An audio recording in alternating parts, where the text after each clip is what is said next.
कल के कमजोर सेशन के बाद आज दुनिया भर के बाजारों से है बेहद दमदार और मजबूती के संकेत और भारतीय बाजार एक बड़े गैप से ऊपर खुलने के लिए हो रहे हैं तैयार। उसके बाद के एक्शन पर रहेगा फोकस। स्वागत है आप सबका शेयर बाजार लाइव में। नमस्कार, मैं हूं अनिल सिंह और नमस्कार, मैं हूं दीपांशु भंडारी। एक्शन के लिए हो जाइए तैयार। एक तो त्योहार का दिन है, तो बिल्कुल जी आपको और सारे व्यूअर्स पूरी टीम को त्योहार की ढेरों बधाइयां और सेलिब्रेशन के रंग में पूरे बाजार भी बिल्कुल। और त्योहारों के दिन इससे बड़े संकेत हो नहीं सकते। सबसे पहले दीप आपको, हमारी पूरी टीम, सारे दर्शकों को, पूरे देशवासियों को महानवमी की बहुत बहुत शुभकामनाएं। कल चूंकि मिडवीक ट्रेडिंग जो है दशहरे की वजह से छुट्टी है, तो विजयादशमी की भी बहुत बहुत शुभकामनाएं हमारे सभी दर्शकों को। और आज विजयादशमी के इस बड़े पर्व पर हमने काफी स्पेशल प्रोग्रामिंग की है। बिल्कुल, तो एक बार जरा मैं जायजा दे दूं कि एक तो स्पेशल प्रोग्रामिंग के तौर पर अब 8:30 बजे आपके पास आज स्टूडियो में हमारे साथ भसीन साहब होंगे और इससे बढ़िया दिन हो नहीं सकता। देखिए, भसीन साहब का स्वागत करने के लिए बाजार टाइमिंग में वो सबसे परफेक्ट एकदम। तो हर 15 मिनट में आपको भसीन साहब की तरफ से एक बेहतरीन पिक आती हुई दिखेगी। तो वो 8:30 बजे से 11 बजे तक हमारे साथ रहेंगे। नवरात्रि के 9 बेहतरीन शेयर आपके लिए वो आज लेकर आ रहे हैं, पहली चीज।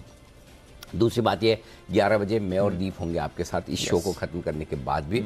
और आज हमने एक बड़े इंटरेस्टिंग कॉन्सेप्ट पर एक शो बनाया है, राम रावण के मार्केट मंत्र। आप सोचेंगे भगवान राम के मंत्रों से तो आप कुछ ना कुछ सीख सकते हैं, लेकिन रावण से क्या सीख सकते हैं। तो हमारा यही कहना है कि सीखने के लिए सब कुछ ना कुछ सिखाता है, और क्या कुछ सीख सकते हैं। और एक तरह से अगर राम को आप तेजी का प्रतीक माने और रावण को मंदी का प्रतीक माने, तो इन दोनों को मिलाकर आपके लिए इस बाजार में क्या कुछ लर्निंग्स है, इस पर ये बड़ा विशेष शो हमारी टीम ने बड़ी मेहनत करके तैयार किया है। मिस मत कीजिएगा। और दोपहर में आपके लिए एक बार फिर से मंदी विनाशक शेयर होंगे, यानी कि ऐसे स्टॉक्स जो आपके पोर्टफोलियो में मंदी आने नहीं देंगे। 1:30 बजे ये हमारा विशेष शो भी आप मिस मत करिएगा। तो ढेर सारा एक्शन है आज आपके लिए, और उस एक्शन को आपको हमारे साथ देखना है। एब्सोल्युटली, तो एक्शन तो भरपूर होने वाला है थ्रू द डे। बने रहिए आप हमारे साथ और एक्शन की करते हैं शुरुआत। पहले तो आज के लिए जो ट्रिगर्स हैं वो बता दीजिए सर। दीप, ट्रिगर्स दुनिया भर के बाजारों से बेहद मजबूती के आते दिख रहे हैं। अमेरिकी बाजारों में तेजी हुई है, भरपूर तेजी हुई है। 765 अंकों का उछाल किसी के भी उम्मीद से कहीं बेहतर होता हुआ दिखा। और उसकी वजह कि बॉन्ड यील्ड में आई है तेज गिरावट, और साथ ही डॉलर इंडेक्स भी लुढ़कता हुआ नजर आया है। SGX निफ्टी और डाउ फ्यूचर्स दोनों ही मजबूत है। डाउ फ्यूचर्स 7500 पॉइंट ऊपर है, तो SGX निफ्टी 250 पॉइंट ऊपर आपको दिखेगा। कच्चा तेल जरूर 4% मजबूत हुआ है, $89 के आसपास से। कल होने वाली है ओपेक प्लस की बैठक, उससे पहले कच्चा तेल है मजबूत। आज एक और IPO खुलने की तैयारी में, जिसको शॉर्ट में EMI कहा जाता है, इलेक्ट्रॉनिक्स स्मार्ट इंडिया। यह आज खुलने जा रहा है। छोटी प्राइस का IPO, छोटी साइज का IPO। देखते हैं इस IPO का भी करेंगे हम पूरा का पूरा विश्लेषण। और मैनेजमेंट भी जुड़ेगा, तो उनसे भी कंपनी के बारे में कुछ और डिटेल्स भी लेंगे।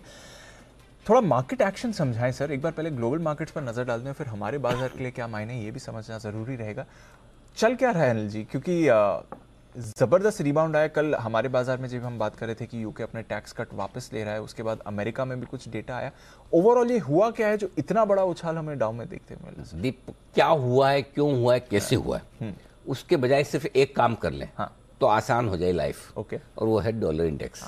और पिछले 2 हफ्ते से हम लगातार ये कह रहे हैं कि डॉलर इंडेक्स देखो, डॉलर इंडेक्स देखो, डॉलर इंडेक्स देखो। डॉलर इंडेक्स ठंडा होगा, मार्केट भागेगा। दूसरा कुछ देखना है तो बॉन्ड यील्ड्स देखो, बॉन्ड यील्ड्स ठंडे होंगे तो मार्केट भागेगा। और कल ये दोनों एक साथ हो गए। बॉन्ड यील्ड आपका 10 साल का 3.65 के आसपास आ गया। डॉलर इंडेक्स 111.50 के आसपास आ गया। अभी थोड़े से वापस से बढ़े हैं हल्के फुल्के। तो पॉइंट ये है कि ये दोनों ही कम हुए। हाँ, अब इसमें घुसते हैं कि ये कम क्यों हुए। तो कम होने के पीछे एक कारण ये था कि अमेरिका में कुछ इकोनॉमी से जुड़े हुए डेटा आए थे कल। और वो डेटा साफ तौर पर अमेरिका में मंदी, रेसेशन, आर्थिक धीमापन, जो शब्द आपको अच्छा लगे वो पसंद कर लीजिए, उसके संकेत दे रहे हैं। Correct sir. और अब आप कहेंगे भाई साहब ये क्या बाजार है कि मंदी के संकेत और बाजार भागे। क्या करें, इस वक्त बड़ा दुश्मन मंदी नहीं है, इस वक्त बड़ा दुश्मन है महंगाई। सो अमेरिका की और दुनिया भर की सबसे बड़ी दुश्मन महंगाई है। तो इस वक्त दुनिया भर की सरकारें और सेंट्रल बैंक एक बार के लिए ग्रोथ को साइड में रख के ताक में रख दें कि छोड़ो, मरने दो, ग्रोथ आए नहीं आए चलेगा, एक बार महंगाई काबू में आ जाए। अब आप सोचो कि महंगाई इतनी बड़ी समस्या क्यों? क्योंकि हमारे लिए उतनी बड़ी समस्या नहीं है, इसलिए हम वो फील नहीं कर रहे हैं। जिसके लिए है वो फील करते हैं। कैसे करते हैं? एक तो महंगाई बढ़ी हुई है, ऊपर से आर्थिक धीमापन, थोड़े थोड़े संकेत आपको है ना वो रिसेशन वाले आते लगे, मूड माहौल इकोनॉमी का खराब हो, बिजनेसेस कम होने लगे, कंजम्पशन कम होने लगे, जो कि हमारे यहाँ है नहीं इसलिए हम फील नहीं कर पा रहे हैं ढंग से, जिनके यहाँ है वो फील कर रहे हैं। करेक्ट। और वो जब ये सब फील कर रहे हैं और ऐसे में अगर आर्थिक आंकड़े ऐसे आए इकोनॉमी से जुड़े हुए, जो मैन्युफैक्चरिंग के डेटा, कंस्ट्रक्शन के डेटा है, वो अगर कमजोरी की तरफ इशारा करे तो यही तो चाहिए अमेरिका को।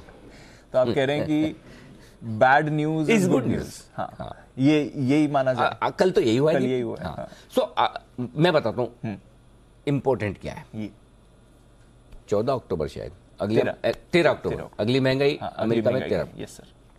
8.3% का आंकड़ा था आपका पिछली बार महंगाई का। 8.1% की उम्मीद थी, ज्यादा बढ़कर आया, बैंड बज गई। Yes sir. Correct sir. अगर सोचो, जस्ट इमेजिन, अक्टूबर का आंकड़ा जो सितंबर का आएगा ना, सितंबर हाँ, आएगा, सितंबर समझो 7-7.25% के आसपास आ जाए तो, इतना नीचे एक सवाल अगर आ जाए तो, एक इमेजिन वाली करने वाली, जरूरी नहीं आ जाए। अगर डॉलर इंडेक्स एक दिन में 3 पॉइंट घट सकता है, आधा % के आसपास 35-40 बेसिस पॉइंट आपकी बॉन्ड यील्ड्स घट सकती है, तो कुछ भी हो सकता है। लेकिन मैं आपको ये बताना चाहता हूँ दीप की वो ये कि जब भी शुरू होगा, अगर महंगाई ने अमेरिका को ऊपरी स्तरों पर शॉक दिया है तो गिरते वक्त भी सरप्राइज दे सकती है। अब अपने को क्या चाहिए? राइट, झटके तो लग गए, है ना।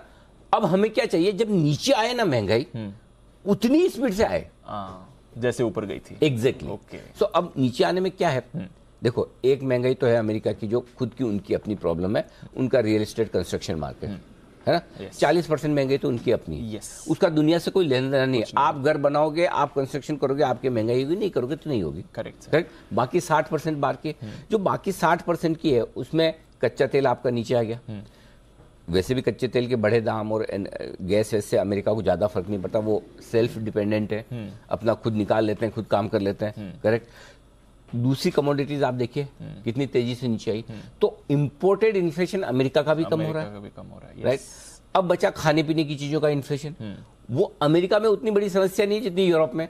अमेरिका भी तो लंबा चौड़ा ना हमारी तरह, पूरे इतने बड़े देश में कहीं न कहीं कुछ न कुछ तो उगा ही लेते हैं। यस सर, करेक्ट है ना। सो जो समस्या अमेरिका की है महंगाई की, वो कंस्ट्रक्शन की ज्यादा है। और कंस्ट्रक्शन के डेटा ये देखो जो कल आए, मैन्युफैक्चरिंग और कंस्ट्रक्शन दो ही तो अमेरिका में बड़ी चीजें हैं। और अगर दोनों के डेटा थोड़े कमजोर आ गए तो अमेरिका को कॉन्फिडेंस आ गया। और अगर सितंबर और अक्टूबर के महंगाई के आंकड़े तेजी से नीचे आए तो आप बिलीव नहीं करेंगे, अगली पॉलिसी में लोग ये बात करने लगेंगे, अच्छा 2023 में वापस दरें काटना शुरू करेगा क्या फेड। अच्छा, दूसरा क्या, अमेरिका वालों के साथ में एक सिस्टम बहुत इंटरेस्टिंग है दीप जी।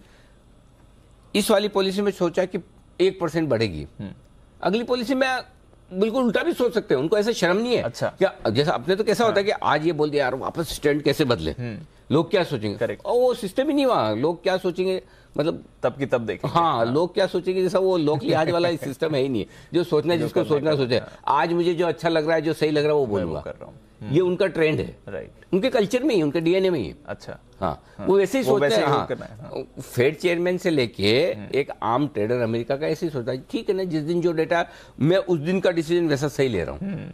सो आई थिंक अगले बार का इन्फ्लेशन आपको अगर थोड़ा भी सरप्राइज कर दे, जो कि करना चाहिए, मुझे लगता है डाउन साइड पे, मुझे लगता करना चाहिए, अच्छी खबर। हाँ, तो फिर आपका काम हो गया, क्योंकि ये जो डेटा है ना, ये बड़ा काम का है। नहीं, अब क्या होता है, हम हर डेटा तो ट्रैक करते नहीं और हर डेटा में अनुमान भी नहीं लगाते हैं, लेकिन कभी कभी कोई चीज अंदर घुस के आप देखो ना, तो ये कॉन्फिडेंस जो 765 पॉइंट का अमेरिका में आया ना, ये कंस्ट्रक्शन और मैन्युफैक्चरिंग दो सबसे इंपॉर्टेंट अमेरिका के खुद के इन्फ्लेशन है। ये खुद के इन्फ्लेशन है, उनके पैदा किए हुए, जो वो खुद कंट्रोल कर सकते हैं। अगर वो डेटा कमजोर आ रहे हैं तो इन्फ्लेशन या तो इस महीने वाला, नहीं तो अगले महीने वाला। सो मतलब ये है कि आप इस महीने, इस साल के अंत में जब तक पहुंचेंगे या दिवाली के आसपास या बाद में होंगे, सिचुएशन कंट्रोल में आएगी। ये इस डेटा को दिखा रहे, और इसी के दम पर इतना मूड माहौल बढ़िया हुआ। चलिए, तो मूड माहौल बढ़िया हुआ, वजह भी पता चल गई, बाजार में भी अच्छा रिएक्शन। क्या बस सीखना समझाना पड़ता है। देखो, सोचो कभी जिंदगी में सोचा था कि अमेरिका के कंस्ट्रक्शन डेटा और अमेरिका के मैन्युफैक्चरिंग क्या क्या मतलब ऊपर ऊपर का देख लें, वही बड़ी बात। अब तो कहाँ तक घुसना, इतनी सारी चीजें आती हैं। अच्छा भाई, घुसने से याद आया, शुक्रवार को हम और डीप में शुक्रवार को घुसेंगे, गुरुवार को, सॉरी बुधवार को छुट्टी, गुरुवार को 11 बजे होगा AB of global market. Bagga साहब पूरी नवरात्रि में काफी बिजी हैं पूजा पाठ में, और वो बहुत नियम पूर्वक ये सारे फॉलो करते हैं। सो हमने सोचा कि कोई बात नहीं, पहली तारीख तो वैसे भी छुट्टी थी, तीन को कल करना था सोमवार को, तो सोमवार के बजाय अब हम गुरुवार को कल की छुट्टी के बाद परसों जब आएंगे तो 11 बजे आपको एबी ऑफ ग्लोबल मार्केट्स मिल जाएगा। तो वो अब तो इस बार तो बात करने के लिए बहुत कुछ है। अच्छा, कल ओपेक प्लस की बैठक भी हो जाएगी, कल है ना? Yes sir. तो परसों जब हम करेंगे तो हमारे सब निर्णय आ चुके हैं। 10 लाख बैरल घटाने का चक्कर है। आखिरी बार कोविड के समय घटाया था इतना ज्यादा, उसके बाद कोविड के वक्त तो इसलिए कि कंजम्पशन ही नहीं था। इस बार तो आर्टिफिशियली दाम ऊपर रखना चाहते हैं। तो कच्चा तेल जोकर इन द पैक है, अगर $95-100 की तरफ बढ़ जाता है तो हमारे लिए तेजी मेंटेन कर पाना मुश्किल हो जाएगा। अभी तो कंफर्ट में रहा है हमें, मतलब वर्स्ट केस सिनेरियो में 94-95 के ऊपर नहीं चाहिए, वर्स्ट केस सिनेरियो में, और बेस्ट केस सिनेरियो में 85 के नीचे रहे, 85 के नीचे। सो आई थिंक, और 85 से 95 की रेंज में हम न्यूट्रल से हैं थोड़े। तो कच्चा तेल अब परसों के लिए जब वापस हम लौटेंगे ट्रेड के लिए तो ये एक बड़ा ट्रिगर होगा, और बाकी तो ठीक है, अमेरिका में सब चंगा है जी, कम से कम आज के लिए तो अच्छा दिख रहा है। ठीक है, तो चलिए आज के लिए तो अच्छा है। अच्छा, हमारे बाजार में क्या करना है सर? फ्राइडे को अगर आप ट्रेड कर रहे होते, इतनी अच्छी तेजी थी, लगा कि मंडे को भी अच्छा मूव आएगा, गैप अप मिलेगा, सब डेज हाई पर हम बंद हुए, उनकी पोजीशंस कल कटी। कल जो शॉर्ट करके गए कैरी फॉरवर्ड करा, डेज लो पर बंद हुए, उनकी पोजीशन आज कटेगी। तो आप कुछ भी कर लो, एक वो फोमो की फीलिंग आएगी कि अरे ट्रेंड अच्छा दिख रहा था, मैं कर लेता, और अगर ओवरनाइट कैरी कर लिया तो फिर रिग्रेट आएगा कि अरे क्यों करा, स्टॉप लॉस ट्रिगर होने वाला है। करें तो क्या करें सर? जब तक ये फीलिंग आती रहे ना, तब तक बाजार ठीक है। जिस दिन ये फीलिंग खत्म हो जाए, जिस दिन ये कॉन्फिडेंस आ जाए कि अब एक ही तरफा तेजी है, एक ही तरफा मंदी है, मुझे तब ज्यादा रिस्क लगती है बजाय डर की वाली में। डर वाली में तो क्या होता है कि दीप है ना, पोजीशंस कम रहती है। अब आप एक चीज में थोड़ा सा फ्लैशबैक में ले जाता हूँ आपको। शुक्रवार छोड़ दीजिए, जो अक्टूबर की सीरीज का पहला दिन है, बुध, गुरु और कुछ हद तक मंगलवार भी। मैंने आपको कहा भी था, हम ये डिस्कस भी कर रहे थे कि इंट्राडे में वोलेटिलिटी बढ़ रही है। एक तरफा ट्रेंड, चाहे वो तेजी का हो चाहे मंदी का हो, ये बात बहुत ध्यान से सुनिएगा, ये आपके लाइफ में आगे बहुत काम आएगी। एक तरफा ट्रेंड किसी भी तरह का हो, तेजी का हो या मंदी का हो, उस ट्रेंड के बाद कहीं एक जगह ब्रेक लगता है, और ब्रेक लगने के बाद बहुत वॉलेटिलिटी बढ़ती है। जब ये वॉलेटिलिटी बढ़ती तो एक ट्रेंड रिवर्सल का संकेत आता है या बेस फॉर्मेशन का संकेत बनता है। पहले बेस फॉर्मेशन होता है, बॉटम फॉर्मेशन होता है और ट्रेंड रिवर्सल होता है। राइट, ये तीन चीजें जो तकनीकी तौर पर आप बात करते हैं। ठीक है, मैं चार्ट से ऐसा मिनट टू मिनट नहीं पढ़ता, लेकिन इतनी समझ रखता हूँ कि कैसे ये सारी चीजें होती है। सो जब ये सारी चीजें होने लगती है तो पहली चीज आपको चाहिए, वो चाहिए वॉलेटिलिटी। और क्यों चाहिए? फॉर एग्जांपल, आप 18,100 से घटते घटते 17,750 पे, सॉरी 16,750 पे आ गए, यानी 1450 पॉइंट आप घटे जी, 1350 पॉइंट। ठीक है, 1350 पॉइंट घटने के बाद नेचुरली घट रहे हैं, इसका मतलब किसी को तो बेचना है, एग्रेसिवली बेच रहा है। Correct sir. और कोई लेना नहीं चाहता या रुक रुक के लेना चाहता है, इसलिए घट रहा है। राइट। अब किसी एक लेवल पे आने के बाद बेचने वाले की स्पीड थोड़ी धीमी पड़े, या चलो बेचने वाले की स्पीड धीमी नहीं भी पड़ी, लेने वाले की स्पीड बढ़ी, अब मेरा लेवल अच्छा आ गया, अब मुझे लेना चाहिए। या बेचने वाला थोड़ा सा थकता हुआ दिखे, जैसे बेचने वाला थोड़ा थकता हुआ दिखे, तुरंत खरीदने वाला आता है, एग्रेसिवली खरीदता है, तो मार्केट जोर से कूदते हैं। और जैसे ही जोर से कूदते हो, अच्छा मुझे तो 16,800 पे बेचना था, वापस 17,000 आया, 17,100, मैं तो बेचूंगा। फिर जोर से सप्लाई आती है। सो ये जो वोलेटिलिटी होती है, एक्सट्रीम वोलेटिलिटी, ये बेस फॉर्मेशन का काम करती है। और बेस फॉर्मेशन दो तरीके से होता है, एक तो इंट्राडे ट्रेड में बनता है और दूसरा ओवरनाइट ट्रेड में बनता है। पिछले हफ्ते आपने इंट्राडे ट्रेड में बनते हुए देखा था जी। गुरुवार को आप डे लो पर बंद हुए, शुक्रवार को डे हाई पर, कल डे लो पर बंद हुए। ये बेस फॉर्मेशन है। और इसी बेस फॉर्मेशन को देखते हुए दीप, पिछले मंडे को आप याद कीजिए, हम ये कहते थे टुकड़ों टुकड़ों में ये हफ्ता निकाल कर आपको पैसा लगाना है। अब इस हफ्ते का मतलब ये है, नहीं हो सकता कि हफ्ता बोल दिया शुक्रवार तो मतलब सोमवार को कुछ ऊपर नीचे नहीं हो सकता। ये मार्केट है, एग्जैक्टली आप डे टाइम पॉइंट डिसाइड कर नहीं सकते, ब्रॉडली आप अंदाजा लगा सकते हैं। तो ब्रॉडली हम एकदम परफेक्ट हैं। ये जो वॉलेटिलिटी इंट्राडे हो रही है, अनडाउटेडली परेशान करने वाली, स्टॉप लॉस ट्रिगर होता है, लेकिन जब आपके छोटे छोटे स्टॉप लॉस ट्रिगर होंगे तब आप एक बड़े ट्रेंड की तरफ बढ़ेंगे और तब बड़ा पैसा आपका बनेगा। तो होना ये चाहिए, छोटे स्टॉप लॉस ट्रिगर हो जाए हो जाने दीजिए, लेकिन इन छोटे स्टॉप लॉस को ट्रिगर कराने की प्रोसेस में बड़ा मूव छोड़ ना दें। करेक्ट। तो जब बाजार बड़ा मूव बनाने की कोशिश करे वो पकड़ना जरूरी है। अगर वो कर लिया, 3 स्टॉप लॉस ट्रिगर और एक बड़ा मूव पकड़ लिया तो आपका काम हो गया। एग्जैक्टली। लेकिन होता क्या है, एक बड़ा मूव तो आपने पकड़ा, एक बड़े मूव में छोटा सा प्रॉफिट लिया और 3 स्टॉप लॉस बड़े बड़े ट्रिगर हो जाएंगे, वहां दिक्कत आती है। सो आई थिंक ये वॉलेटिलिटी थोड़ी रहेगी ग्लोबल मूड माहौल के हिसाब से, कि कभी आप क्या सोच के जाएं, होता क्या है जी। कल देखिए, मुझे कम से कम मेरी नॉलेज में तो नहीं, आप में से किसी ने सोचा हो कि 765 पॉइंट डाउ बढ़ जाएगा तो प्लीज ट्वीट करके मुझे बताएं।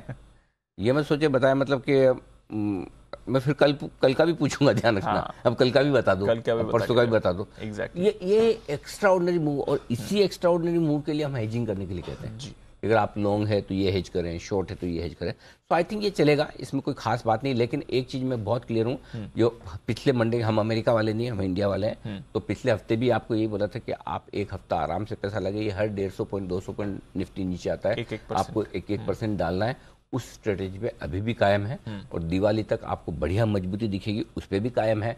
अक्टूबर की सीरीज बहुत बढ़िया रहती है, उस पर भी कायम है। और ये इसलिए कायम नहीं कि आज आपको मजबूती दिख रही, कल भी यही कमेंट्री थी कि डरिए घबराइए मत, बहुत नीचे खुलेगा तो लेना है। सो ये न तो तेजी हो तो बहुत उछल कूद करते रहे, डांस करने लगे भाई कि बहुत तेजी बहुत तेजी, और नहीं अगर मंदी हो जाए तो एकदम मुंह फुलाकर बैठ जाए, जैसा वीकेंड पर सब लोग ऐसे देख देख के दुखी हो रहे थे। तो समता भाव में रहे, संयम रखें, अनुशासन रखें, कहीं नहीं जाएगा मार्केट।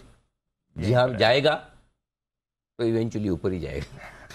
जाना तो ऊपर ही, जाना तो ऊपर ही। बिल्कुल। तो चलिए, अच्छा मूड है, और इस अच्छे मूड में अब आपको क्या करना है, कल हॉलीडे भी एंजॉय करेंगे। बताएं सर फिर आज का सेटअप, संकेत क्या है? ग्लोबल संकेत पॉजिटिव हैं, एफआईएस के संकेत नेगेटिव हैं, नेगेटिव से थोड़े न्यूट्रल की तरफ भी रख सकते हैं। घरेलू फंड्स के संकेत न्यूट्रल है, न्यूट्रल से हल्के से नेगेटिव भी कल के लिए मान सकते हैं। वायदा कारोबार के संकेत पॉजिटिव हैं, सेंटीमेंट न्यूट्रल से थोड़ा पॉजिटिव, और ट्रेंड है पॉजिटिव। निफ्टी का पहला सपोर्ट है गैप से खुलने के बाद 16,950, 17,000 आज के लिए सपोर्ट का काम करेगा। इसके नीचे गए तो 16,825 से 16,900 स्ट्रॉन्ग बाय जोन है, जो कि आज आने की संभावना है कम। ऊपर की तरफ 17,100, 17,175 इस रेंज में हम खुलकर टाइम पास करेंगे। 17,200 के आसपास हल्की फुल्की रुकावटें पार करके निकले दीप, तो फिर जो टारगेट बड़ा बनेगा निफ्टी के लिए ऊपर का वो होगा 17,275 से 17,325। इस रेंज में आने पर आपको प्रॉफिट बुकिंग भी करनी चाहिए, और एग्रेसिव ट्रेडर तो वहां पर एक शॉर्ट कॉल भी लेना चाहिए। 17,300 325 के आसपास एक बार बेचना बनता है 100% बनता है। ठीक है। और 17,325 के ऊपर क्लोज हो जाए तो फिर बेचिएगा मत। ओके। फिर आपके लिए 16,750 का बॉटम कंफर्म। ध्यान से सुनिएगा, 17,325 के ऊपर जिस दिन आप बंद हो गए 16,750 का बॉटम कंफर्म हो जाएगा। ये बॉटम बना दिया शॉर्टम, जैसे आपने बनाया ना 15,200 वाला, 15,180 का जो बनाया था। Yes sir. वैसे ही ये वाला बॉटम कंफर्म, और ये बॉटम कंफर्म होने के बाद फिर आपका पहला टारगेट जो बनेगा ऊपर की तरफ वो 17,600 का बनेगा। उसके बाद 18,000 के आसपास का फिर से बनेगा, ये ध्यान में रखना। ठीक है। अब आइए बैंक निफ्टी, 37,950, 38,050 ये आपके लिए सपोर्ट के तौर पर पहला। इसके नीचे जाने की संभावना कम, खाली नोट करके रख ले एकेडमिक पर्पज से। 37,650, 37,750 स्ट्रॉन्ग बाय जोन। ऊपर 38,625, 38,800 ये रेंज तो आज हम एक बार टेस्ट करेंगे। इसके पार निकल के ठीक है तो 38,900 से 39,050 तक की यात्रा बैंक निफ्टी करेगा। इस बात की पूरी संभावना बन रही दीप की निफ्टी के मुकाबले में बैंक निफ्टी की जो पिछड़न है, आज सबसे बढ़िया दिन होगा उसको दूर करने के लिए। तो आज मेरी नज़र पूरी तरह से बैंक निफ्टी पर है, और बैंक निफ्टी पर अगर लीडरशिप आ जाती है तो तेजी फिर एक्सटेंड होगी और बढ़ेगी। ऐसे में आज का गोल्डन जो वाक्य है वो ये है कि जितना कम गैप से खुले उतना ज्यादा और उतना जल्दी खरीदें। जितना कम गैप से खरीदें उतना ज्यादा। हाँ, 250 पॉइंट का गैप तो ज्यादा है। हाँ। लेकिन अगर गलती से 17,025 इसके आसपास कहीं गैप से आपको या खुलते ही एक बार मिल जाए मौका, 17,000 17,025 स्ट्रॉन्ग लेवल हो गया, प्रचंड लेवल है करने के लिए, जहां से टेक ऑफ होगा आपका। Done sir. ओके, अब आइए सपोर्ट लेवल्स बता दूं आपको दीप। नहीं, ऊपर के बता दिए। हाँ, बता दिए सर। हाँ। मैंने सपोर्ट लेवल आज बहुत अलग तरीके से खींचे, क्योंकि मैं 17,100 के आसपास खुलने के संकेत देख रहा हूं, तो मैंने 17,025, 17,000 और 16,975, 16,950 ये 4 सपोर्ट लेवल ऐसे हैं जो कल की क्लोजिंग के ऊपर के हैं। कल की क्लोजिंग 16,887 है, इनफैक्ट 16,900 भी। सिर्फ एक ही सपोर्ट लेवल है 16,850 जो कल की क्लोजिंग के नीचे का है, क्योंकि गैप से जो खुल रहे हैं उसको एडजस्ट करके मैंने दिए। ऊपर की तरफ के टारगेट 17,100, 125 दो छोटे हैं, 200, 125 छोड़ दो, नहीं भी कोई बात नहीं, 17,175, 17,200 ये मीडियम टारगेट है, 17,275, 17,325 फाइनल टारगेट ऊपर की तरफ के। बैंक निफ्टी यहाँ भी मैंने 38,350 को सपोर्ट के तौर पर लिया, क्योंकि मैं उम्मीद कर रहा हूँ 38,500 के आसपास खुलेंगे हम बैंक निफ्टी में। 38,475, 38,500 वहाँ खुलने चाहिए। 38,350, 275 और 38,175 तीन छोटे लेवल हैं। 38,050, 37,950 मीडियम लेवल और 37,750 ये बड़े लेवल के तौर पर। अब आइए ऊपर की तरफ। 38,475, 625 दो छोटे लेवल, 800, 900 मीडियम लेवल, 39,050, 125, 39,200 और 39,250 तक की करेंगे हम यात्रा बैंक निफ्टी पर ऊपर की तरफ। ठीक है, अब आइए एफआईएस की इंडेक्स लॉन्ग पोजीशन कल फिर गिर गई 16 से 13%। बढ़िया दीप, कल के डेटा में बड़े इंटरेस्टिंग है, बड़े दिनों बाद एफआईएस की कैश मार्केट में खरीदारी का आंकड़ा आया है 590 करोड़ का। कल के बाजार में ये कहां से आ गया? लेकिन मैं बहुत ज्यादा उत्साहित इसलिए नहीं क्योंकि फ्यूचर बहुत बेचा है। 2118 करोड़ के इंडेक्स फ्यूचर्स, स्टॉक फ्यूचर्स बेचे हैं, और यानी कि 1500 करोड़ की नेट स्टॉक्स में बिकवाली है, 1170 करोड़ की इंडेक्स में बिकवाली, तो आंकड़ा बिकवाली का ही है, और इसीलिए मैंने नेगेटिव साइड पर ही रखा है। एक दिन की कैश मार्केट की खरीदारी से इतनी जल्दी तो नहीं, मैं इतना इंप्रेस जल्दी होता नहीं, स्पेशली जब 5-6 हजार करोड़ कंटिन्यूस सुपरलेटिव परफॉर्मेंस चाहिए तब जाकर होता है, तब मजा आएगा, है ना।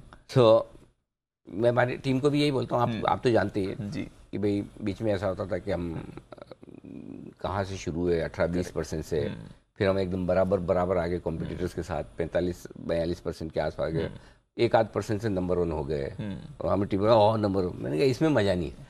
नंबर 1 होने का मजा कब है, जब इतना गैप रहे ना, अच्छे मार्जिन से। हाँ, और अब हमारी टीम ने जब 60% हासिल किया, हाँ अब लगता है कि हाँ अब मैं इम्प्रेस हूँ मेरी टीम से। अच्छा कर दिया। अब मैं आपसे और टीम से पूरा इम्प्रेस हूँ। हाँ, अब थोड़ी ऐसी थोड़ा दिखा नहीं, वो बात भी सही है। लीड तो ऐसी होनी चाहिए कि भाई लगना चाहिए हाँ जीते, मतलब ढंग से जीते, ऐसा है। तो 60% रखें तब तो मजा आया, वो तो अब कंसिस्टेंट। हाँ, अब कंसिस्टेंटली। चलिए, तो ये है आपके लिए एफआईएस के डेटा जो मैंने डिस्कस किया। बाकी बच्चा आपका पीसीआर सीरीज की शुरुआत में दीप, इससे बढ़िया मतलब आप सोचो, अगर समझो सारे संकेत हैं, ये सीरीज शुक्रवार को शुरू ही नहीं हुई, आज ही हो रही है, आज हो रही, तो क्या करोगे? 13% FIS index, put call ratio दोनों एक के नीचे, अरे हल्का है मार्केट, चाहिए और क्या चाहिए इससे ज्यादा? पोजीशन ही नहीं है, भागेगा। एक हल्का सा मतलब क्या होता है कि जब पोजीशन नहीं है, रोड खाली है, तो भागने के पहले सोचो कोई स्टार्ट तो कर दे। तो आज स्टार्ट करेंगे तो दौड़ लगाने को तैयार हो जाएगा। तो 17,200 के आसपास, 17,175, 200 पहुंच जाए तो मुझे आश्चर्य नहीं होगा, वहां तक जाने की चांस बन जाएगी एक बार के लिए। ओके, ये हो गया आपके सारे के सारे डेटा। अब आइए स्टॉप लॉस एक ही लगाना है, इंट्राडे और क्लोजिंग बेसिस 16,800 निफ्टी पर, और बैंक निफ्टी पर इंट्राडे और क्लोजिंग बेसिस पे 37,900 कल के लोज के नीचे। अब तो कंफर्ट भी आ जाएगा, अगर कल नहीं तोड़ा तो अब तो फिर कल जैसे इतने खराब माहौल भी नहीं तोड़ा, तब क्या तोड़ेंगे? कोई चांस नहीं। जिनको छोटा करना है वो फिर 17,000 का ले आए, 16,950 का ले आए अपनी श्रद्धा से, ठीक है। बैंक निफ्टी का तो यही रहेगा। अब आइए आपके लिए शॉर्ट साइड पर, गैप से खुलने के बाद 17,200 इंट्राडे ट्रेडर्स के स्टॉप लॉस होगा। क्लोजिंग अगर आज 17,100 के ऊपर मिल जाए तो एक बार आप शॉर्ट काट सकते हैं। जिनको थोड़ा लंबा इंतजार करना है उनके लिए दीप 17,325 क्लोजिंग बेसिस का स्टॉप लॉस होता है और 17,200 इंट्राडे होता है। तो आपको कितना लंबा रखना आप डिसाइड कीजिए, मेरे हिसाब से मैंने आपको ये बता दिया। ठीक है, अब आइए शॉर्ट पोजीशन में 17,200 इंट्राडे और 17,100 बैंक निफ्टी पे 38,850 ये इंट्राडे का स्टॉप लॉस होगा, और क्लोजिंग 38,650 के ऊपर मिले तो आप अपनी शॉर्ट को काट लीजिएगा। ठीक है सर, नई पोजीशंस लेने की चेष्टा करें। आज तो चेष्टा आने वाले हैं, बिल्कुल। हाँ, आपको दिलाने की चेष्टा करेंगे। 16,950 के स्टॉप लॉस के साथ लेने की चेष्टा करें। निफ्टी 17,025, 100, 125 तीन छोटे लेवल है, 17,175, 17,200 दो मीडियम लेवल है, 17,275, 17,325 फाइनल लेवल आज और गुरुवार तक के लिए। गुरुवार को एक्सपायरी है, ध्यान रखना कल छुट्टी है, एक्सपायरी सीधी ये हफ्ता बड़े दिनों बाद 4 दिन की एक्सपायरी वाला है। बहुत दिन बाद छुट्टी है, बहुत दिन बाद छुट्टी है, भूल ही गए थे सर, फीलिंग क्या रहती है। बहुत काम किया है। ओके, बेचने की राय है 17,275, 17,325 की रेंज में 17,350 का स्टॉप लॉस होगा, 17,200, 175 दो छोटे लेवल, 125 और 17,100 मीडियम लेवल, 17,025, 17,000 बड़े लेवल। अब एक और इंटरेस्टिंग स्ट्रेटजी दे रहा हूं बेचने के लिए, वो है एग्रेसिव ट्रेडर्स के लिए। 17,175, 17,200 की रेंज में एक चांस ले सकते हैं, लेकिन स्ट्रिक्ट स्टॉप लॉस के साथ। वो होगा 17,250, ट्रिगर हो जाए तो थैंक यू कर लेना, लॉस बुक कर लेना। 17,125, 17,102 छोटे level, 17,025, 17,002 medium level, 16,950, 16,900 final level. लेकिन ये तभी करना है जब डाउ फ्यूचर ढीला होता दिखे, बॉन्ड डील थोड़ी ऊपर आती दिखे, डॉलर इंडेक्स थोड़ा ऊपर आते दिखे, ये सारे इफ लग जाए तो बेचना है, नहीं तो 17,300 के आसपास बेचना ज्यादा सेफ रहेगा ये आपके लिए। अब आइए बैंक निफ्टी खरीदना है 37,900 के स्टॉप लॉस के साथ, क्लियर कट है। टारगेट 38,475, 38,625 दो छोटे टारगेट हैं, 38,800, 38,900 दो मीडियम टारगेट, 39,050, 125, 39,200 तक के बड़े टारगेट के लिए बैंक निफ्टी में करनी है खरीदारी। बेचना चाहते हैं जरूर बेचिए। 39,050 से लेकर 39,225 की रेंज है, ये 250 पॉइंट की जो बेचने के लिए परफेक्ट है दीप। इस रेंज में एक चांस ले सकते हैं। स्टॉप लॉस आपका होगा 39,300 का। टारगेट जो बनेंगे 38,900 और 38,825 दो छोटे टारगेट, 38,650, 38,500 मीडियम टारगेट, 38,375, 38,300 और 38,200 बड़े टारगेट। ध्यान रखिएगा जब आप लॉन्ग कर रहे हैं तो टारगेट आपके 25 पॉइंट नीचे के आ रहे हैं, जब शॉर्ट कर रहे हैं तो टारगेट 25 पॉइंट ऊपर के, ताकि 20-25 पॉइंट का गैप आप एकदम कहीं, कभी कभी क्या होता है लोग है ना एग्जैक्ट लेवल को पकड़ के बैठ जाते हैं, और बैंक निफ्टी का क्या है 25-30 पॉइंट इधर उधर देखता नहीं, निफ्टी जैसे 10-15 पॉइंट नहीं देखता, इसलिए मैंने कोशिश की थोड़ा एडजस्ट करने के लिए आपके टारगेट। अब आइए बेचने की बात करते हैं, है ना। तो ये तो हो गया। अब एग्रेसिव ट्रेडर्स के लिए वैसे तो नहीं करना चाहिए, लेकिन फिर भी चलो क्वेश्चन है आपके पास 700 750 पॉइंट का, क्योंकि आप 39,025 पे बंद हुए हैं, तो 38,025 पर 38,625, 38,800 पॉइंट इस रेंज में मूड माहौल देखिए ग्लोबल, और अगर लगता है कि कोई ढीला होने के संकेत है तो वहां शॉर्ट बनाइए।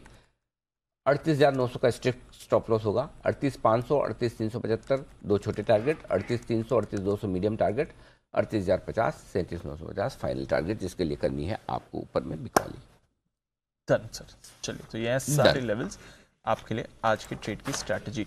बैन लिस्ट में तो कोई स्टॉक है नहीं, कोई इंपॉर्टेंट लेवल जो वायदा कारोबार के लिहाज से आज के लिए दिख रहे हैं सर? एक है 17,000, हाईएस्ट ओपन इंटरेस्ट है 76 लाख शेयरों का, जिसमें से 48 लाख शेयर कल ही हे भगवान क्या सोच के इन्होंने कॉल राइटिंग की थी गए।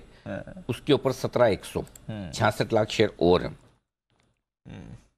करीबन दीप 2 करोड़ शेयर 17,100 के ऊपर कॉल राइटर ट्रैप हो जाते हैं। 2 करोड़ शेयर, ठीक है, और 17,200 के ऊपर 2.5 करोड़ से ज्यादा, तो 17,100 के ऊपर टिके रहे तो आपको शॉर्ट कवरिंग का सहारा मिलेगा, तब आपका बेस शिफ्ट हो जाएगा 17,000 पे गैप से खुलने के बाद। तो आज हमें क्लोजिंग 17,000 के नीचे नहीं चाहिए, आज क्लोजिंग 17 के नीचे नहीं, ठीक है, ये इंपॉर्टेंट है। और अगर 17,100 के ऊपर की क्लोजिंग मिलती है तो भी अच्छी मानी जाएगी, क्योंकि पिछले 6 दिनों में दीप हमने 17,100 के ऊपर की क्लोजिंग देखी नहीं है। तो अगर पिछले 6 दिनों की हाई क्लोजिंग मिल जाए तो बढ़िया ही मानी जाएगी, कोई दिक्कत वाली बात नहीं। खराब माहौल में भी हमने 17,094 की शुक्रवार को क्लोजिंग देखी थी, उसके ऊपर की, तो उसके ऊपर की क्लोजिंग मिल जाए तो बढ़िया है। ठीक है, ठीक है। बैंक निफ्टी में कोई खास डेटा नहीं है, 39,000 हल्की फुल्की रुकावट है, 24 लाख शेयर वहां पर है, 38,500 आप खुलेंगे, 38,500 खुलकर ऊपर टिके तो थोड़ी शॉर्ट करूंगी, थोड़ी खरीदारी आएगी, आगे 39,000 बस डन। ओके, तो सारे लेवल्स आपके लिए तैयार हैं और आज का ट्रेडिंग सेशन अच्छा होना चाहिए। थोड़ी देर में भसीन साहब भी जुड़ रहे हैं, हमारे सारे एक्सपर्ट्स भी जुड़ने के लिए तैयार हैं। आइए उससे पहले आज की सारी खबरें और ढेरों ब्रोकरेज रिपोर्ट्स क्या क्या कह रही हैं ये आपको बता देते हैं। कुशल, अरमान, नुपुर और साथी आशीष हमारे साथ तैयार हैं। कुशल, मॉर्निंग, पहले तो बताएं आज के ट्रिगर्स और खबरें क्या कह रही हैं। मॉर्निंग दीप, ट्रिगर्स के लिहाज से क्विक हिल टेक्नोलॉजीज पर नजर रखिए, इसका बायबैक आज खुलता हुआ नजर आएगा। 18 अक्टूबर तक ये बायबैक खुला रहेगा, कुल मिलाकर 150 करोड़ रुपए का ये बायबैक है। साथ ही इलेक्ट्रॉनिक मार्ट्स इंडिया, इसका आईपीओ की शुरुआत होगी, 7 अक्टूबर तक इसका आईपीओ खुला रहेगा और 56 से 59 रुपीज इसका प्राइस बैंड रखा गया है और साइज करीबन 500 करोड़ रुपए का है। इनफैक्ट यहाँ पर आपको इस चीज़ पर भी नज़र रखनी है कि जो कंपनी ने एंकर बुक के जरिए 150 करोड़ रुपए जुटाए हैं, उसमें Nippon Life, HDFC fund, Pine Bridge, Ashoka India, Mirae asset जैसे फंड शामिल हैं। इनफैक्ट एनसीसी यहाँ पर कंपनी को लगभग 400 करोड़ रुपए के ऑर्डर मिलते हुए दिखे विभिन्न स्टेट गवर्नमेंट एजेंसी से बिल्डिंग डिवीजन के लिए। केईसी इंटरनेशनल का भी ऑर्डर विन है 1407 करोड़ रुपए का, और ये भी इनके अलग अलग सेगमेंट्स के लिए मिलता दिखा है, civil, railway, cables, transmission and distribution का। वेदांता का Q2 बिजनेस अपडेट आया है। यहाँ पर इनके कुल जो एल्यूमिनियम प्रोडक्शन है वो 2% बढ़ते हुए दिखे हैं। साथ ही इंटीग्रेटेड जिंक प्रोडक्शन में 16% की सालाना आधार पर आपको बढ़ोतरी देखी गई है। जहां तक फिनिश स्टील आउटपुट की बात है, वहां पर भी 11% की बढ़त के साथ 3,25,000 टन पर YOY आधार पर ये बढ़ते हुए दिख रहे हैं। एवेन्यू सुपरमार्ट्स यहाँ पर हाईएस्ट एवर क्वार्टरली रेवेन्यूज दूसरी तिमाही में आते हुए दिख रहे हैं। जो Q2 अपडेट इन्होंने दिया है 7650 करोड़ से बढ़कर 10,385 करोड़, यानी कि लगभग 36% की ग्रोथ हमें एवेन्यू सुपरमार्ट्स की रेवेन्यू में आती हुई दिख रही है। इनफैक्ट यहाँ पर 30 सितंबर तक जो स्टोर्स की संख्या है वो 302 भी हो गई है। तो ये एक अपडेट है एवेन्यू सुपरमार्ट्स पर। ओके, तो ये है आपके लिए इंपॉर्टेंट अपडेट्स। कुछ और अपडेट्स और खबरें अरमान के पास भी है। मॉर्निंग अरमान, बताइए। जी, कई सारी कंपनियों के Q2 अपडेट्स आए हैं, जिसमें मेरिको में उन्होंने कहा है कि Q2 में जो मांग है वहां पर कोई बदलाव नहीं है। हालांकि जो ग्रामीण क्षेत्र में महंगाई का है उसका असर अभी भी देखने को मिल रहा है, और उनका ये भी कहना है कि जो H2 फिनिटी का है, जो वहां पर अब वो बोल रहे हैं कि जो कंज्यूमर का ट्रेंड है वो बेहतर रहने का अनुमान है। M&M फाइनेंस, वहां पर अगर आप देखेंगे तो डिसबर्समेंट जो है वो 110% बढ़कर आते हुए दिखे हैं, और अगर कलेक्शन एफिशिएंसी भी बढ़कर आई है, 96% से बढ़कर 98% पर आई है। हिंदुस्तान जिंक, इनका अगर आप देखेंगे तो माइंड मेटल का आउटपुट 3% बढ़कर आया है, और रिफाइंड मेटल प्रोडक्शन का 18%, और अगर इंटीग्रेटेड जिंक प्रोडक्शन वहां पर भी आपको 16% का उछाल देखा गया है, और चांदी के भाव में लगभग 4,000 रुपए की तेजी आती हुई दिखी है। HDFC का भी अपडेट है, जिसमें अजाइंस लोन्स अगर आप देखेंगे तो वहां पर 28% की तेजी है। वहीं ग्रॉस डिविडेंड आय अगर देखेंगे वहां पर भी लगभग 200 करोड़ की बढ़ोतरी आई है। इंडसइंड बैंक, जहां पर अगर नेट एडवांसेस में 18% का उछाल आता हुआ दिखा है, और डिपॉजिट्स में 15% की तेजी आती हुई दिखी है। साउथ इंडियन बैंक में अंत में देखेंगे तो वहां पर सितंबर में जो प्रोविजन ग्रॉस एडवांसेस हैं 17% बढ़कर आए हैं, और अगर आप कुल प्रोविजन डिपॉजिट्स देखेंगे तो वहां पर 2% बढ़कर आते हुए दिखे हैं। ओके, तो ये है आपके लिए कुछ और अपडेट्स जहां पर रखनी है नजर। नुपुर, मॉर्निंग, बताएं आपके पास कौन सी खबरें हैं? Good morning. सबसे पहले एंजल वन, वहाँ पे Q2 का अपडेट आता दिखा है। क्लाइंट बेस अगर हम देखें तो 77% से इस बार बढ़कर आए। ऑर्डर ग्रोथ भी इनफैक्ट 51% से ऊपर है, और जो इक्विटी टर्नओवर मार्केट शेयर है उसमें भी 53 बेसिस पॉइंट का इस बार इंप्रूवमेंट आते दिखा है। MGL कंपनी ने CNG और PNG के दाम में बढ़ोतरी करी है। CNG के दाम करीबन 6 प्रति किलो और PNG के दाम 4 प्रति किलो के हिसाब से इस बार बढ़ाए गए हैं। राणा शुगर्स और शुगर स्टॉक्स भी आज फोकस में है, क्योंकि पंजाब सरकार ने गन्ने की जो कीमत है वो 360 रुपए क्विंटल से बढ़ाकर 380 रुपए अप कर दी गई है।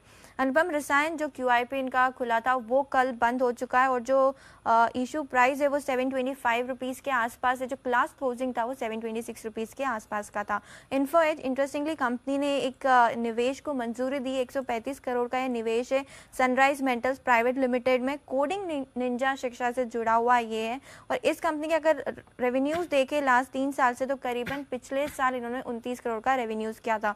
किलॉस का इलेक्ट्रिक भी आज फोकस में, क्योंकि कंपनी ने जो परिवर्तन जमीन है उसे बेचने के लिए फैसला किया, और जो सेल अमाउंट है वो करीबन 95 करोड़ के आसपास का है।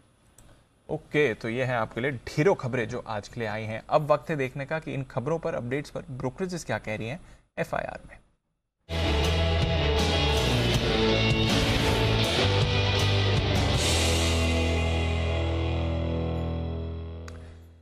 मॉर्निंग आशीष, पहले तो बताइए जो इतने ढेरों अपडेट्स आए हैं इन पर ब्रोकरेजेस का क्या कहना है?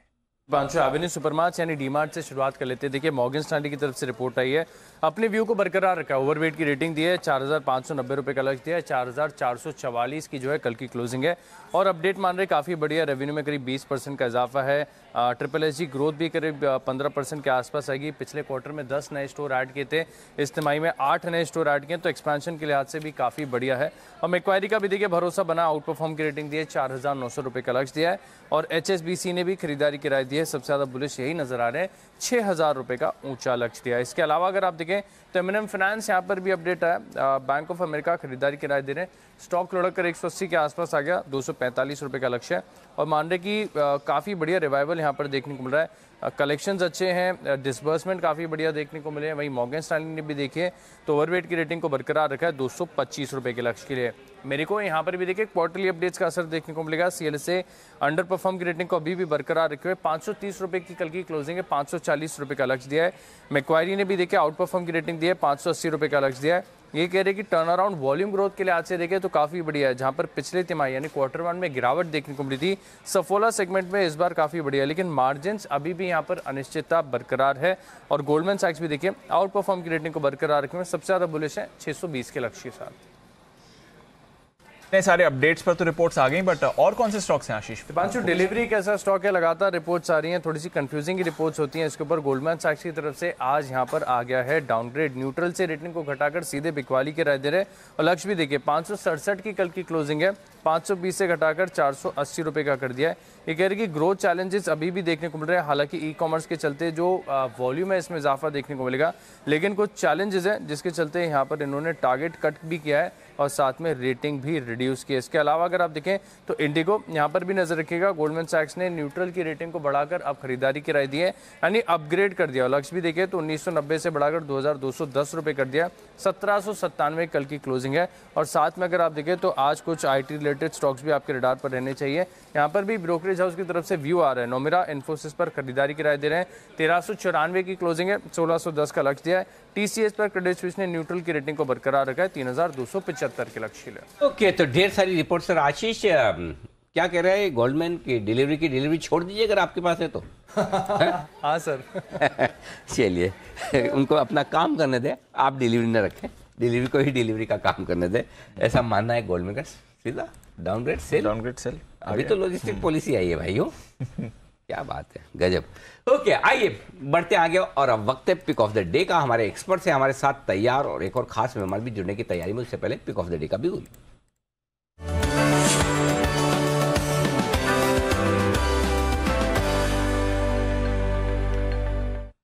बंसल जी सुप्रभात, करें शुरुआत। सुप्रभात अनिल जी, सुप्रभात दिवांशु। अनिल जी, मेरा स्टॉक वही है जिसपे अभी आशीष ने कवर करा था, शायद मॉर्गन स्टैनली की रिपोर्ट आई है, बट मैंने स्टॉक कल का निकाला हुआ, कल ही मेल कर दिया था टीम को। तो मेरा स्टॉक है एवेन्यू सुपरमार्ट। एवेन्यू सुपरमार्ट है मेरा पिक ऑफ द डे। 4280 4280 का स्टॉप लॉस है, 4690 4690 के टारगेट के लिए एवेन्यू सुपरमार्ट यानी कि डी मार्ट पर खरीदारी की राय है। तो नहीं कोई कुणाल जी से झगड़ा वगड़ा हुआ और सोचा कि पैचअप कर लिया जाए तो डी मार्ट ही दे दूं आज पिक ऑफ द डे, ऐसा नहीं ना? नहीं अनिल जी, हमारी दोस्ती अनिल जी अलग लेवल की है, हमारे झगड़े वगड़े नहीं होते। और अनिल जी, मेरा ऐसा मानना है कि कुणाल जी तो देश विदेश रह के आए होंगे, कभी उनका नेचर इस तरीके का झगड़ा वगड़ा तो उनका कभी किसी से होता नहीं अनिल जी उनके साथ। ये अलग बात है अनिल जी कि उन्होंने मेरे को पार्टी का निमंत्रण दिया है, बट उस पार्टी के निमंत्रण का इस रिकमेंडेशन का कोई लेना देना नहीं है। हाँ, तो लेकिन डिस्क्लोजर दे दो, लेना देना नहीं भी हो तो पार्टी के लिए निमंत्रण तो आ गया ना। देखिए, झगड़ा नहीं होना दो जन में, ये कुणाल जी सीखे बाहर और बंसल जी सीखे घर पे, इसलिए दोनों का झगड़ा नहीं होता। दोनों कहीं कहीं तो सीख ही चुके हैं। आइए कुणाल जी सुप्रभात, बताएं sir pick of the day. Anil ji सुप्रभात, दीपांशु सुप्रभात। अनिल जी, सबसे पहले तो आपको अनिल जी कल विजयदशमी की अग्रिम शुभकामनाएं अनिल जी, बिल्कुल दशहरे की शुभकामनाएं अनिल जी। और ईश्वर से अनिल जी ये कामना है कि जितने भी हमारे दर्शक हैं अनिल जी, वो ये नुकसान रूपी रावण पर अनिल जी विजय पाएं। बिल्कुल 10 मुखी नुकसान रूपी रावण पर अनिल जी सबको विजय मिले, ये शुभकामनाएं। बिल्कुल, आपको भी, हमारे सारे दर्शकों को भी। और आप जैसे दमदार एक्सपर्ट्स हैं तो फिर तो कमाई होनी है, बस कभी थोड़ी जल्दी हो जाती, कभी थोड़ा सा वक्त लगता है। बताएं सर आज का शेयर। अनिल जी देखिए, शेयर तो मैंने निकाला है, लेकिन इसकी ओर इशारा आपने किया था अनिल जी कुछ समय पहले। आपने कहा था कि जो रेल से जुड़ी कंपनियां हैं उन पर ध्यान देना होगा, और अनिल जी सभी के चार्ट्स पर मैंने बड़ा सुधार आता हुआ देखा है, सब में ब्रेकआउट हुआ है। तो आरवीएनएल अनिल जी मेरा आज का पिक ऑफ द डे है। चार्ट बहुत अच्छा है, स्टॉक में कई दिनों बाद एक कंसोलिडेशन के बाद ब्रेकआउट हुआ है, तो आरवीएनएल खरीदारी की राय है। स्टॉप लॉस रखे यहां पर 34 रुपए पर, पहला टारगेट होगा 40 का, दूसरा टारगेट 43 का, तो आरवीएनएल पर खरीदारी कराएं। बिल्कुल। तो कुणाल जी के बाद अब हैं किरण जी तैयार। किरण जी सुप्रभात, बताएं sir pick of the day. Very good morning Anil ji, Deep very good morning, और आपको सभी पैनलिस्ट को और सभी दर्शकों को दशहरे की बहुत बहुत शुभकामनाएं। इंडियन होटल मेरा stock pick of the day stock रहेगा। ऐसे स्टॉक चुना हूं जिसमें एक पॉजिटिव डाइवर्जेंस देखने को मिला है, जहां पे मार्केट नीचे गए थे तब उसमें बिकवाली देखने को नहीं मिली, और जैसे ही मार्केट ऊपर चलेंगे तो ये स्टॉक सबसे तेज दौड़ते देखने को मिल जाना चाहिए। मेरा स्टॉप लॉस काफी नजदीक है, मेरा स्टॉप लॉस 332 का है, 337 के आसपास की क्लोजिंग है। 349 355 आज के लिए टारगेट्स रहेंगे, आज और सोमवार के लिए। इंडियन होटल है आपके लिए खरीदारी करने की राय किरण जी की तरफ से। सुमित जी भी हैं तैयार। सुमित जी सुप्रभात, बताएं sir pick of the day. Sir I think एक स्टॉप लॉस जरा किरण जी से फिर से पूछ लें। किरण जी इंडियन होटल्स का स्टॉप लॉस जरा फिर से बताएंगे सर। 332 तो स्टॉप लॉस थोड़ा चेंज कर देते हैं किरण जी की। और टारगेट 379 है ना? 349 पहला, 355 दूसरा अनिल जी। 349 और 355 दो टारगेट की। हाँ चलिए बढ़िया। तो किरण जी ने जो बोला है एकदम आपने सही वक्त पर देख लिया। सुमित जी सुप्रभात, बताएं सर। नमस्कार अनिल जी, गुड मॉर्निंग। अनिल जी मार्केट्स के अंदर आज एक अच्छा गैप अप देखने को मिलेगा, और अगर आपको याद हो एक मिनट, ये हमें कुछ और दिख रहा है। ये शर्ट में कैसे? नहीं अनिल जी ये शर्ट नहीं अनिल जी, ये थोड़ा लेटेस्ट ट्रेंड का कुर्ता है। माय गॉड, क्या बात कर रहे हैं? क्या ये जी ऐसे भिजवाओ सैंपल हमें भी, हमें कैसे पता चलेगा? बिल्कुल भिजवाऊंगा अनिल जी। तो क्या ट्रेंड क्या चल रहा है वैसे आजकल, लेटेस्ट क्या ट्रेंड चल रहा है सुमित जी जरा बताइए। अनिल जी मैं अभी यहाँ खड़ा नहीं हो सकता, वरना मैं खड़ा होकर दिखाता। ये शॉर्ट स्टाइल कुर्ता है। अच्छा, हाफ स्लीव। हाफ स्लीव जी। हाँ यही सब चीजें कर करके है ना सुमित जी, है ना एक जनरेशन यंग लगने लगते हैं। बाकी तो बराबर ही है, हमारे ज्यादा फर्क नहीं है। थॉट्स में ही थोड़े से यंग ज्यादा है, बाकी दिखने में तो हम बराबर ही है। बताए सुमित जी। जी जी अनिल जी। तो अनिल जी जो pick of the day stock है वो तेजी के तरफ का है, और पिक ऑफ द डे के अंदर जो स्टॉक मैंने चुना है वो है कोल इंडिया। कोल इंडिया के अंदर एक अच्छा मूव यहाँ से बनेगा। लास्ट 2 दिनों से स्टॉक लोअर लेवल से पुल बैक और बाउंस बैक के संकेत दिखा रहा है। 214 के आसपास कल का क्लोजिंग है, तो वहां पे खरीदारी करके चलने का सलाह रहेगा। 207 का इसके अंदर नीचे में स्टॉप लॉस लगाना है, और ऊपर में जो टारगेट देखने को मिल सकते हैं कोल इंडिया में वो 225 रुपए से लेके 230 रुपए तक के टारगेट कोल इंडिया में ऊपर की तरफ देखने को मिलने चाहिए। ये है कोल इंडिया आपके लिए खरीदारी करने के आए सुमित जी की तरफ से। और आइए एक और खास मेहमान का करते हैं स्वागत। सर बहुत मेहनत की, भसीन साहब हमारे साथ स्टूडियो में आ चुके हैं। सर सबसे पहले तो बहुत बहुत बधाई, शुभकामनाएं विजयादशमी की, महानवमी की। और हमने बहुत मेहनत की सर आपको बुलाने के लिए। पूरा डाउ को 765 तक हमने ऊपर करवाया, फिर एसजीएक्स निफ्टी को 250 पॉइंट कराया। मैंने कहा भसीन साहब आ रहे तो कुछ तो धमाका होना चाहिए। अरे अनिल जी आपके मुंह में घी शक्कर, आपको भी, परिवार को, जी को, सारे व्यूअर्स को, और ठोक के कहता हूं ये दुशहरा ऐसा मनेगा कि अगले दुशहरे तक याद रखोगे। क्या बात है, क्या बात है सर। क्यों नहीं आएगा 800 पॉइंट की तेजी, क्यों नहीं 250, क्यों नहीं जाएगा 18,000। आप अपना रंग देखिए, क्या आपने उल्लास भर रखा है। गोल्डी और Sumit ji I love you. ये कुर्ता मुझे भी भेज देना भाई। क्या कुर्ता पहना है आपने, शानो शान है। कुछ तो डिफरेंस होना चाहिए अनिल जी, हमारी उम्र का तकाजा है। स्मार्ट जो लग रहा है मैंने कहा हीरो बन जाएगा। आप दोनों के बीच में जनरेशन गैप है, मैं बीच में आ जाता हूँ सर। चलिए बहुत बहुत स्वागत है सर। सर सबसे पहले तो एक बार जरा बाजार के मूड माहौल पे आपसे बात की जाए। बताएं सर क्या लग रहा है, क्या दिख रहा है? सो देखिए अनिल जी, लास्ट 10 दिन में pessimism was at its highest. Right. आपका सिंपल उदाहरण है, लास्ट टाइम जब डाउ 28.5 क्या 29,000 गया था, आप 15,180 थे। अब कुछ तो कंपैरिजन या कुछ तो लाभ तोल करिए। If you are a technical और अब सब दुनिया ये कहे कि अब वापस आप 15 जाओगे तो डाउ फिर चले। It doesn't work like magic. It works like numbers and it tells you India's out performance. Why shouldn't India be re-rated? मैंने कल भी कहा, केवी कामत इज सेइंग कि आप यूके और यूएस फ्रांस की इकोनॉमी देखिए और अपनी इकोनॉमी देखिए, तो री रेटिंग और no re rating, India is going to be the beneficiary of a large amount of inflows. Let me tell you Anil ji, yesterday the Bovespa rallied 6%. It is a lead indicator of emerging markets. The dollar topping out. अब ये सब पहले नहीं होता, share बाजार भाव बाद में दिखाता, आपको पहले दिखाता है, आपको बाद में डेटा आता है. So be prepared for a blockbuster rally. The FI selling and most of it may have abated. लेकिन आपको पता है कॉशन है, क्योंकि 7 दिन के बाद कल एडवेंचरस शॉर्ट्स हो गए, आज शॉर्ट ट्रैप है और दोनों तरफ पैसा कमाना इतना आसान नहीं. लेकिन जैसे आपको कहा था आज से वॉलेटिलिटी कम है, और जैसे आपको कहा अनिल जी विजयदशमी है, दुशहरे का माहौल है, सड़कों पे जगह नहीं है खड़े होने की. रात को मैं आया हूं मुंबई में अनिल जी, 12 बजे तक म्यूजिक चल रहा था. हाँ, कल तो 12 बजे तक था सर, कल और परसों 2 दिन 12 बजे तक था. आज भी 12 बजे तक. तो अनिल जी हम तो रौनक देखेंगे या ये देखेंगे?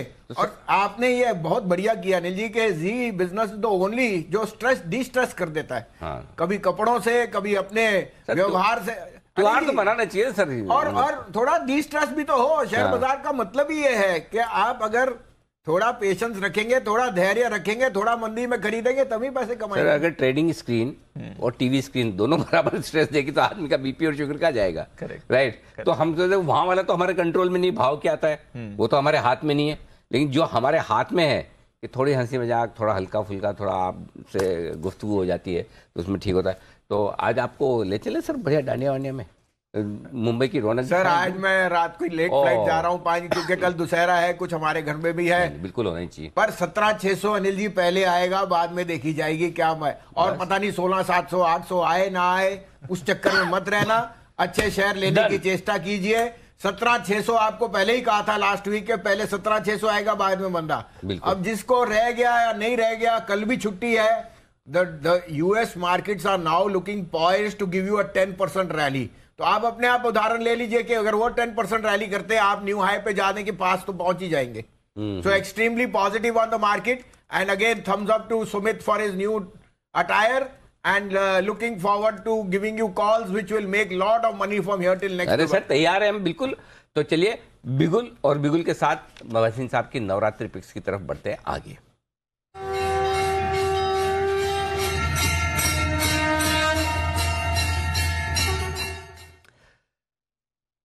तो बताएं सर, नवरात्रि के आज आपको 9 शेयर देने हैं और पूरी लंबी इनिंग भी खेलनी है. शुरुआत कर दें पहले से सर, बताएं सर. तो अनिल जी सबसे पहले है अल्ट्राटेक. मैं पहले भी बुलिश रह चुका हूं.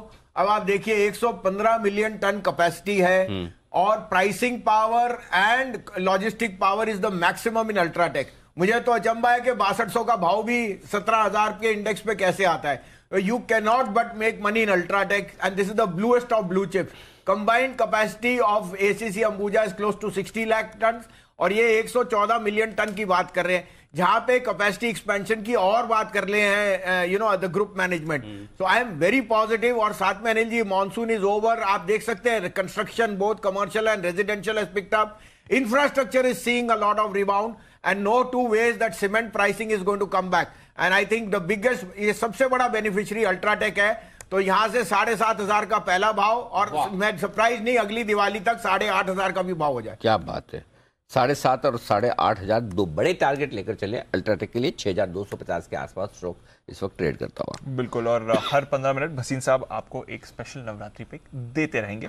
तो दूसरी पिक भी लेंगे भसीन साहब के साथ. कुछ और स्टॉक्स पर भी बात करते हैं हमारे एक्सपर्ट्स के साथ और जानते हैं क्या व्यू बन रहा है, क्योंकि काफी सारे अपडेट्स आए हैं और मेटल्स में तो एक जबरदस्त तेजी का माहौल बना हुआ है. वेदांता फोकस में रहेगा क्योंकि अपडेट्स इनके आए हैं. प्रोडक्शन अच्छा बढ़ा है ओवरऑल और ऑफ कोर्स हमने कल लगभग सभी बेस मेटल्स में अच्छी तेजी देखी है. तो बंसल जी जरा वेदांता का चार्ट देखें. कल की गिरावट में इतना गिरा भी नहीं था वेदांता. अब बताएं इसके लिए आज के लिए इंपॉर्टेंट लेवल्स क्या रहेंगे.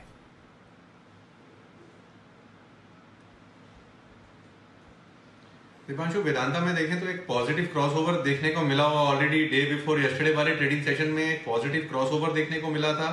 इंपॉर्टेंट लेवल की बात करें तो 265 नीचे में एक इंपॉर्टेंट सपोर्ट है और टेक्निकली 280 282 ऊपर में एक रेजिस्टेंस आता है. तो 280 282 के लेवल्स ये स्टॉक दिखाने का दमखम रखता है ऊपर में. आपके लिए वेदांता जिस पर रखनी है आपको नजर. मैरिको इसकी तरफ से भी हमने देखा है अच्छे अपडेट्स आते हुए देखें. किरण जी एक बार जरा मैरिको का चार्ट देखें विद इन कंजम्पशन पैक, ये कैसा लगता है सर.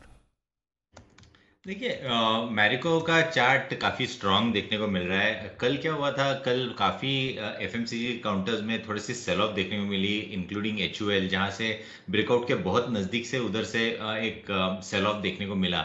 तो मेरा मानना है कि मैरिको का जो लेवल देखना है वो लेवल है लगभग 553 का। 529 के आसपास की क्लोजिंग है। मुझे लगता है कि जो करेक्शन हुआ है वो काफी अच्छा हो चुका है। 520 के स्टॉप लॉस के साथ आप लॉन्ग पोजीशंस इनिशिएट कर सकते हैं। पहला टारगेट जैसे मैंने कहा 550 553 रहेगा, पर 553 से एक अच्छी मूव आपको देखने को मिलेगी जो कि स्टॉक को 580 590 लेवल्स तक ले जा सकती है। आपके लिए मैरिको जिस पर रखनी है नजर। M&M फाइनेंस, कुणाल जी जरा M&M फाइनेंस का चार्ट देखें सर, कैसा लगता है ये? देखिए दीपांशु, हमने स्टॉक में बहुत वॉलिटिलिटी देखी, बड़ा फॉल आया और उसके बाद अब लगता है कि स्टॉक एक सपोर्ट के करीब आ रहा है। जो बड़ा सपोर्ट चार्ट पर है वो 170 रुपए के आसपास है। तो मुझे लगता है कि फिलहाल वेट एंड वॉच करें, खरीदारी की कोई जल्दबाजी नहीं है। स्टॉक वापस से ताकत दिखाता है, 190 के ऊपर ट्रेड करने लगता है, तब खरीदारी के बारे में सोचेंगे। फिलहाल स्टॉक को अवॉइड करें, जहां पर ज्यादा एक्शन है वहां पर फोकस करें। Okay, Sumit ji, HDFC limited क्या इसमें एक्शन आते हुए दिख सकता है सर? यहां पर भी अपडेट्स आते हुए दिखे, लोन ग्रोथ करीब 28% की दिखाई इन्होंने। दीपांशु देखिए, HDFC लिमिटेड के अंदर पिछले कई दिनों से गिरावट थी, मार्केट की गिरावट के साथ, लेकिन लास्ट 2 दिनों के अंदर स्टॉक ने लोअर लेवल से पुल बैक और बाउंस बैक के संकेत दिए। आज इसका जो हडल है ऊपर में वो 2300-2310 के आसपास का बनेगा। ये लेवल निकलने के बाद HDFC के अंदर यहां से एक बढ़िया मूव ऊपर की तरफ बनेगा, जिसमें 2400 से 2450 रुपए तक के लेवल आने वाले दिनों में HDFC में देखने को मिल सकते हैं। तो मेरे को लगता है कि ये स्टॉक में जिन्होंने पोजीशंस बनाई है वो लोग तो होल्ड करें, कोई भी डिप आता है तो खरीदारी करें। 2400 से 2450 रुपए तक के लेवल जल्दी HDFC में आने वाले दिनों में शॉर्ट टर्म में देखने को मिलेंगे, पोजिशनली तो फिर और ऊपर के लेवल आएंगे। बसीन साहब, फाइनेंशियल्स जितने भी अपडेट आए सभी के अच्छे अपडेट्स आ रहे हैं, और इसमें फिर साउथ इंडियन बैंक जो आपके भी हाई कन्विक्शन लिस्ट में रहा है, यहाँ पर भी अपडेट्स अच्छे आते हुए दिखें। तो एक बार इस पर जरा अपने व्यू फिर से दे दें, और जो फाइनेंशियल सेक्टर के अपडेट्स आ रहे हैं उससे क्या नजर आ रहा है सर? बिल्कुल, आपने बहुत अच्छी बात कही। देखिए, south Indian bank, the management has said they have seen the strongest quarter in the last 16 as far as deposit grow and advances go. Same is the case with IDFC first, same is the case with Federal Bank. Now obviously आपके पास comfort क्या है कि valuation का। अब कहीं ना कहीं तो आपको you have to bell the cat, Deepanshu, के we know that yields have gone up, but liability franchise is doing extremely well. So deposit rate marginally बढ़ गए, but you cannot get these franchises, और ये franchises are, you know, इन्होंने अपने businesses को insulate कर लिया, not only in MSME, they are in retail, they are in gold loan, they are in mortgages. Federal Bank and IDFC ने कहा कि हमारी mortgage housing loans have gone up 200% from last year, which is a very very very positive sign कि growth is back, and you know these banks have already cleansed their balance sheets. They don't need new capital, और मेरे हिसाब से credit is just on the anvil of taking off. साथ में अनिल जी, festive season से ज्यादा एक सप्लाई चेन डिसरप्शन थी। $100 पे भी गाड़ियों की वेटिंग 2 साल की है। करेक्ट, मेरा उदाहरण ये है। सही बात। अब ये नहीं मैं 100 और 80 के बात कर रहा हूं, बट इसका मतलब फ्यूल की जो बात थी वो एक माइंड में थी। Aspirations are far greater than any small. कमाई हो रही है ना सर, पैसे आ रहे हैं, कमाई हो रही है, सबसे बड़ी बात ये कंजम्पशन है जबरदस्त है। बिल्कुल, तो ये है आपके लिए पूरा का पूरा एक्शन। आइए, वागले साहब भी जुड़ चुके हैं हमारे साथ। वागले साहब, सुप्रभात, बताएं sir pick of the day. Anil ji, आज मेरा, पहले तो good morning Deepanshu, good morning. आज मेरा नोटा है इसके लिए, क्योंकि इतने गैप के साथ ओपन होगा और आप लेने को जाएंगे तो ट्रैप हो सकता है, लेकिन पोजिशनली आपको लेना है तो मेरा कल का जो स्टॉक था लुपिन, इसमें कुछ बड़ा वाला मूव की एक्सपेक्टेशन है, लेकिन इतने गैप अप के साथ मैं लेना प्रिफर नहीं करूंगा एज ए ट्रेडर। थोड़ा सा नीचे आएगा, इसके लिए मैं नोटा दे रहा हूँ, ड्यूरिंग द डे देखेंगे। एक बसीन साहब, आपके जमाने में, जब आपका जमाना था, मेरा बचपन था, उस समय एक बहुत फेमस सीरियल आता था, वागले की दुनिया। वागले साहब, और आज जरा उस हमारे कुणाल जी और वागले साहब को साथ साथ दिखाइए तो पता चलेगा। वो वागले की दुनिया में एक एपिसोड मैंने देखा था जिसमें है ना, घर के सारे मेंबर्स के सेम कपड़े, पर्दे, बेडशीट्स, सोफे के कवर। ओके, अच्छा, तो ये वागले की दुनिया से कुणाल जी को भी मिले हैं। वागले साहब, सबके लिए ऐसे कपड़े बनवाए जाए जो आपने कुणाल जी को बनवा के दिए हैं। बिल्कुल, बहुत ही खूबसूरत आप दोनों लग रहे हैं। करते हैं शुरुआत फर्स्ट रेट की हेडलाइंस के साथ।